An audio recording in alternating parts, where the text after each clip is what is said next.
ஓட்டு எனக்கு எதுக்கு வச்சுக்க, நீ எவனுக்கோ போடு. நான் பேசுறது புரிஞ்சா போடு. இல்ல நீ வச்சு என்னதுக்கு நீ என்ன அவன் புடிச்ச மற்றவனுக்கு தேர்தல் வெற்றி வழக்கமான ஒன்று.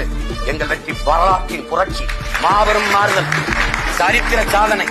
முடியாதுன்னு நீ சொல்ற கூட்டணி வைக்காம எப்படி ஜெயிக்க முடியும்னு உலகம் பூரா எனக்கு கற்பிச்சவன், இன்குலின் டாட்டா வரைக்கும் சொன்னது என்ன சொல்லுங்க. எது முடியாதுன்னு சொல்றானோ அதை நீ முடிச்சு காட்டுவது, அதுக்கு பிறந்த சாதனை. நான் தனிச்சு நின்று வெள்ளனால மட்டும் கால எடுக்கும், அவ்வளவுதான்.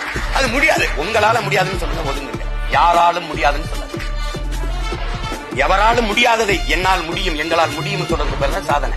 அதை விட்டு யாராலும் முடியாது யாராலும் முடியாது அவங்க போய் நின்று புலம்பிக்கிட்டு நான் இல்லைன்னா என் பிள்ளை செய்வான், இன்னொருத்த தருவான்.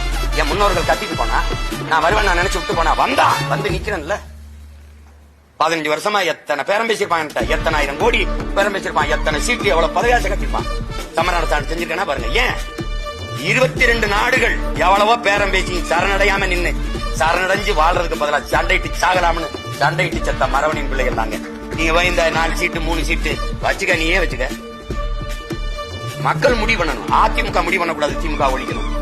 திமுக முடிவு பண்ணக்கூடாது, பிஜேபி ஒழிக்கணும். மக்கள் முடிவு பண்ணணும். அதுக்கு என்ன பண்ணணும்? மக்களுக்கு கற்பிக்க.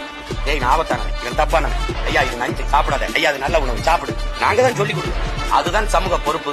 அந்த கடமை ஆற்றுகிறவன் பேரும் தான் அவன் தான் தலைவன். அதை விட்டுவிட்டு சும்மா இவரை ஒழிச்சிடணும், அவரை அழிச்சிடணும். எப்படி அழிப்பீங்க?